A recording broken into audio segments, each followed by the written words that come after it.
Welcome. In this video, the main focus is going to be the best team you could wildcard to in Game Week 24 or 25 in preparation for Game Week 26 and beyond.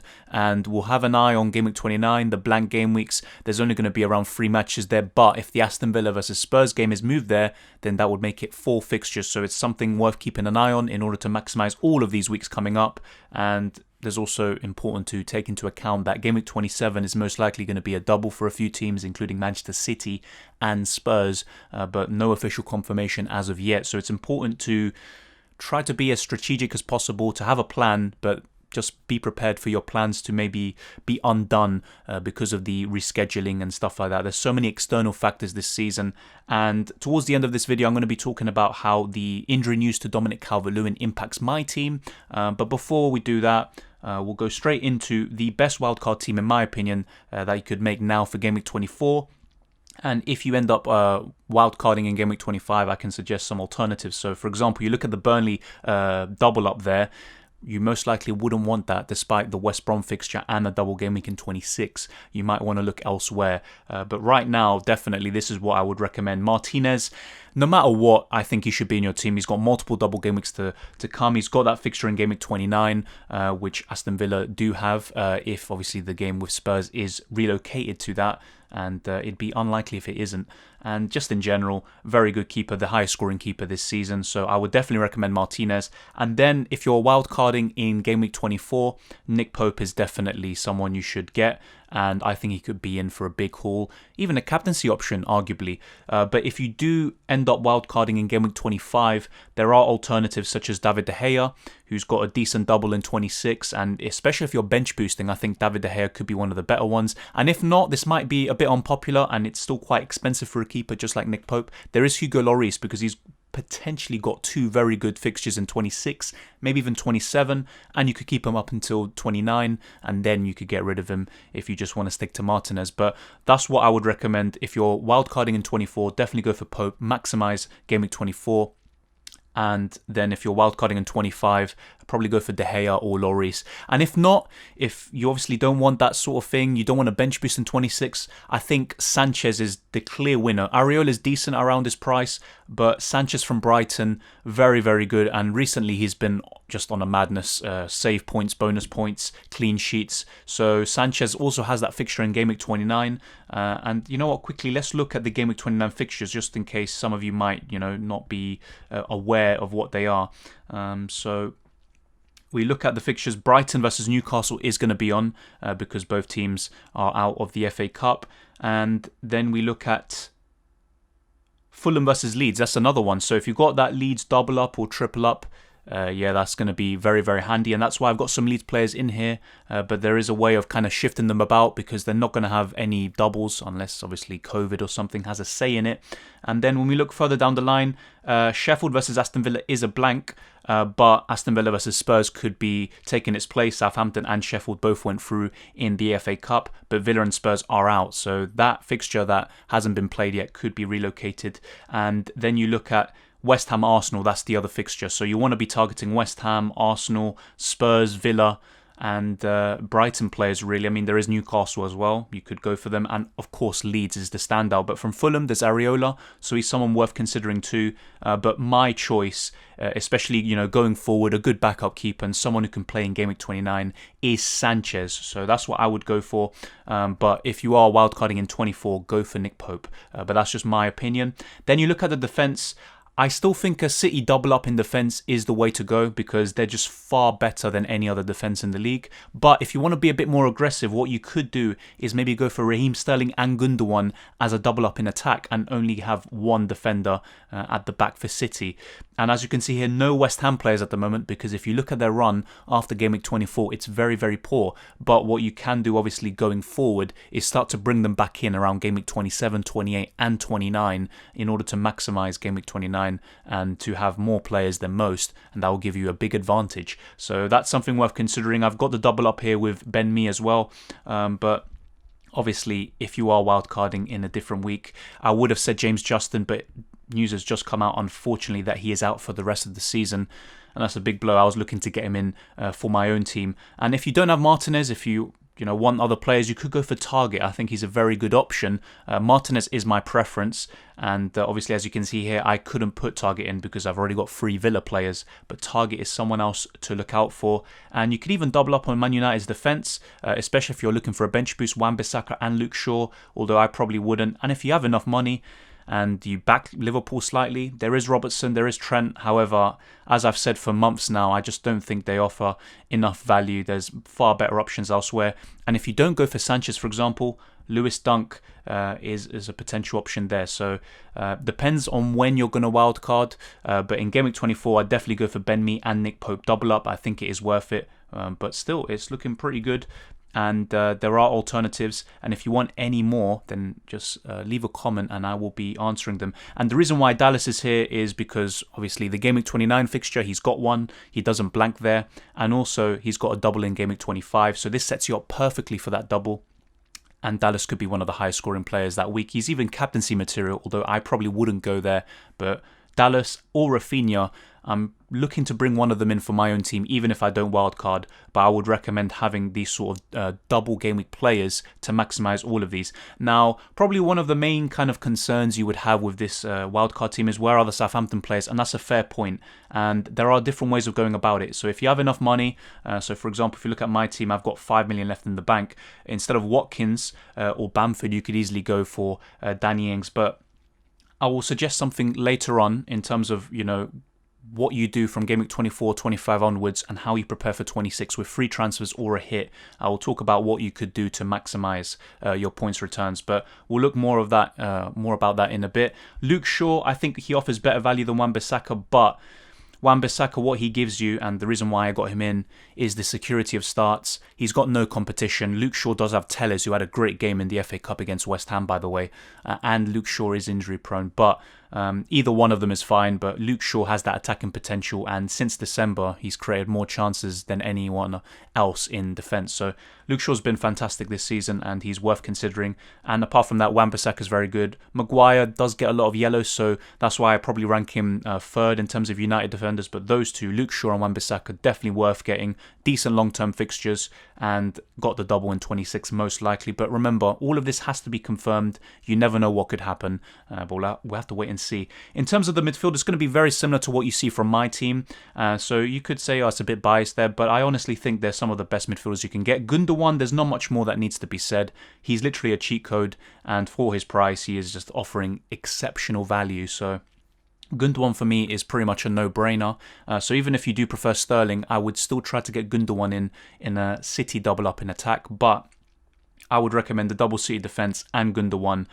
For this game week specifically, game week 24, I do think that the double up in attack is better, but going forward, I still prefer the double City defence. And just a quick disclaimer, if you maybe are not so sure about Stones or Cancelo starting every game because of the Champions League coming up and stuff like that, you could move one of them to Diaz and you're pretty much set there. So that's something worth considering. But Cancelo and Stones, I think, offer more value when all of them play, but Diaz is just the most sure, or most assured, should I say, of starting. And then you look at the rest. Heung-min Son, not much needs to be explained, but he's got future doubles to come up, most likely going to have a fixture in Game Week 29, and if Kane scores, Son is most likely involved, and vice versa. So I think a double up in Spurs attack going into the next few weeks, probably up until Game Week 30, 31, I think is very, very advisable. After that, maybe you could drop one of them, but for the next few game weeks, I think having both of them is an advantage over your competitors. At the moment, I only have Son, and not having Kane for Game Week 26, I wouldn't say scares me, but it's something that I'm not comfortable with. So that's something worth considering. As for Bruno Fernandes, it's kind of obvious. I'm not really having him or Son in this team just to protect your rank or whatever. But it's very important to have both of them, or at least one of them, because if they haul and you don't have them, you're just going to be screwed. But really, it's just the amount of points, the consistency, and the value they offer. That's why they're in this team. There's not much more that needs to be said about Bruno. From Man United, he's the best player, and he's the one you want to have. And if Pogba is out for a lengthy period of time, Bruno Fernandes does exceptionally well in his absence. So he could be captaincy material over the next few weeks, including in Game Week 26 when he has that double, most likely. Then Grealish, I think from Aston Villa, I've always said this, apart from Martinez, he's the best asset there. And covering Villa's attack, especially when they have good long-term fixtures. They've got, obviously, the fixture in Game Week 29 against Spurs if it does get moved there. They've got the doubles to come. I just think there's so much that's right with Grealish. And Rafinha, as you can see here, I talked about attacking Game Week 25. This is the perfect opportunity to do that with a triple Leeds. And the only downside here is that in Game Week 26, they will only have a solo game week. So if you're looking to bench boost, maybe not ideal. So it's similar to Game Week 19 when their double got taken away. But still, I do think that Rafinha, he's also a differential. People have asked me about differentials. I mean, just look at his ownership. It's still 2.5%. So if you want a differential, this guy is it. And look at his returns recently. He's returned in his last 4 games, in a row. But he's just offering so much consistency over the season. And this guy is... I think he's probably the best differential you can get right now. And in terms of the attack, very, maybe template you could say. Ollie Watkins is someone I haven't shown much love over this season, but he's been consistent recently and he's looking so sharp. And not just that, I keep talking about Aston Villa. It's the same thing as I discussed with Grealish and Martinez. Good long-term fixtures. Probably going to have a fixture in Blank Gameweek 29. Got plenty of doubles coming up. So there's plenty to love with Watkins. Also with Antonio's fixtures turning, with Calvert-Lewin having an injury. I think Watkins is a no-brainer, but I'll get into Dominic Calvert-Lewin in a second. Bamford, pretty self-explanatory. Probably the best striker this season in terms of value offered. He started at 5.5 and he's just been a monster. And also, it's, looking at it now, I probably would never bench Bamford if you have him, unless you have double game week players. And in Game Week 26, obviously, Bamford will most likely not have a double game week. So that's probably one of the exceptions. But apart from that, he's someone to pretty much start every single game. He gets so many chances. And yeah, he's been very good. Not just the goals, but the assists, what he brings to Leeds' attack. Very, very good. And Harry Kane. Definitely this guy is probably the must-have out of anyone I've discussed, especially if you're looking to triple captain still. I think Game Week 26, if they get the double, which they most likely will, it's looking sensational. And not just that, going forward into Game Week 29, he can be a very good asset for you and he can do the business. And then after that, you could maybe get rid of him, especially when Antonio has good fixtures and he's fit. And when you have Calvert-Lewin and all of that, there's going to be plenty of options. But for the next few weeks, I think Kane is borderline essential. And if you're looking to triple captain, Game Week 26 could be a great opportunity. And I keep on saying this, we have to wait for official confirmation of the fixtures, but no matter what the double is for Spurs, it most likely will be a very good one. They already have Burnley at home in Game Week 26, and the other one could be something like Fulham away. And if not, they've got the likes of Southampton still to play. There's plenty of good games coming up for Spurs. So just something to keep an eye on. Now, if you go in with this team, something very similar, I already said, if you go into Game Week 25, you could get rid of the Burnley players, get maybe De Gea or Lloris or other players.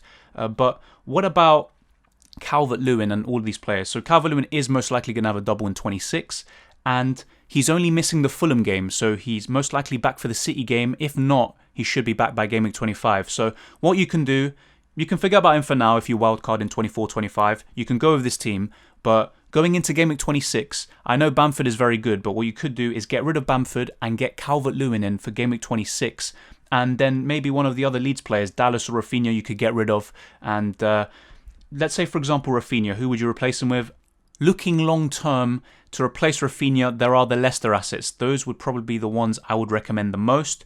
And that would include Maddison or Barnes. Now, obviously, if Justin didn't have that big injury, he is someone I would just say, just get him in your defence. You could replace Dallas or Ben Mee for James Justin going into Game Week 26. Unfortunately, that isn't the case. And I already said this before. He is someone I was looking at for my team. I already had him at the beginning of the season. I got rid of him on a wild card and I would like him back. But unfortunately, he is out for the rest of the season. But Vardy, Maddison, Barnes remain great assets, and it's up to you who you would want. But in midfield, I think, it depends on your preference. Maddison's going to get you more assists. He has more assist potential, of course. He's on set pieces. And with Barnes, he always gets those goals. He's a bit more of a reliable goal scorer than Maddison. He always posts good underlying stats, although unfortunately doesn't always meet them in terms of goal output. But Maddison has been very consistent recently. He's actually more heavily owned than Barnes, but going with either one of them, depending on your preference, would be very good. And you could replace Rafinha for Maddison. And as I discussed with Southampton assets, I know a lot of people show love for Ward-Prowse, but not for me. And the reason I say that is because you're mainly relying on set pieces, whether it's crosses from corners or free kicks, whether it's a goal or an assist. So with Ward-Prowse, not really feeling it. However, a good differential, I think, going into Double Gameweek 25, probably 26 and 27 for Southampton is Danny Ings. I think he's the standout.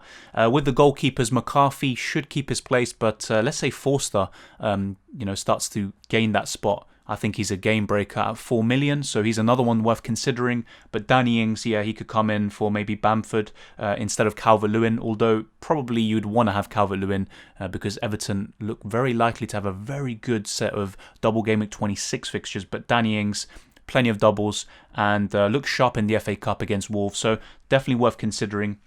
In terms of the defence, there's Walker-Peters, maybe Vestergaard when he's back. Apart from that, I wouldn't go anywhere else with Southampton. So that's just my opinion on Southampton assets. And what else? Yeah, Salah. Obviously, the big miss from this wildcard is Salah. And unfortunately, you can't have everyone. So especially if you're looking to bench boost, if you want to have 2 good keepers, you want to have 5 good defenders, obviously great players in your attack and midfield, you're not going to be able to fit everyone in. So you'd have to sacrifice Bruno or Son or Kane, unfortunately. Now, with the budget I have, maybe... Yeah, I still don't think I'd have enough. You could just keep Salah if you have a lot of value tied up in him, and just get rid of Son and have Kane and triple captain him, for example, and you could have something like this. But if not, you could have double Spurs attack. Son does offer better value than Salah. They've got the exact same number of points this season, although Salah did miss a game, to be fair.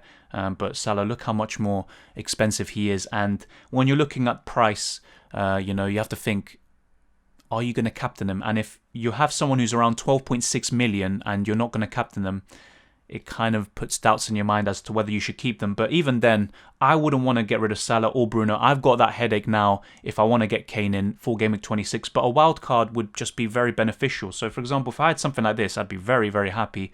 But most likely I will not be wild carding in Game Week 24. There is a chance of it happening in Game Week 25, but for me personally, I'm looking to save it for Game Week 30 or 31 after Blank Gameweek 29, and then setting my team up well for the rest of the season.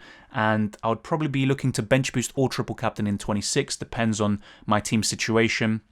Depends on if I get Harry Kane in and stuff like that, and how my bench is looking, how many hits would I be taking. But that is my plan. And then whichever chip I don't use from triple captain or the bench boost, I would be using in a smaller double game week down the future.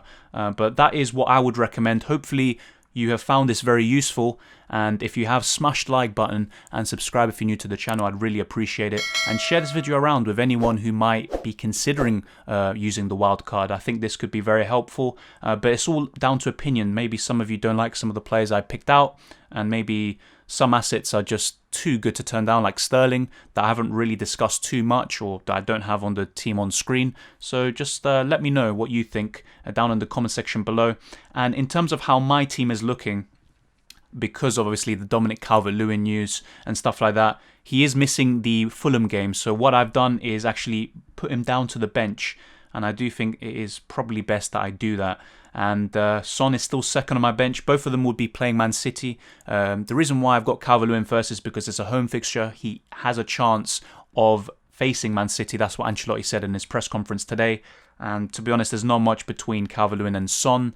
Maybe I would put Son first. But yeah, I know a lot of you might say, oh, just bench Soufal or Wan-Bissaka. But you know what? I'm just a bit more confident that they will provide a return of some capacity. So that's the team I have right now. Gundogan captain. I am tempted by Nick Pope captain. I know that sounds crazy. Even Bruno Fernandes, Cancelo, they're still captain options. Apart from that, not looking elsewhere. But pretty happy with this team going forward. But I have some big decisions to make. Will I be taking a -4, -8? Will I be getting Kane in, getting rid of Salah? Will I be wildcarding to have Salah, Son and Kane and have a very good team?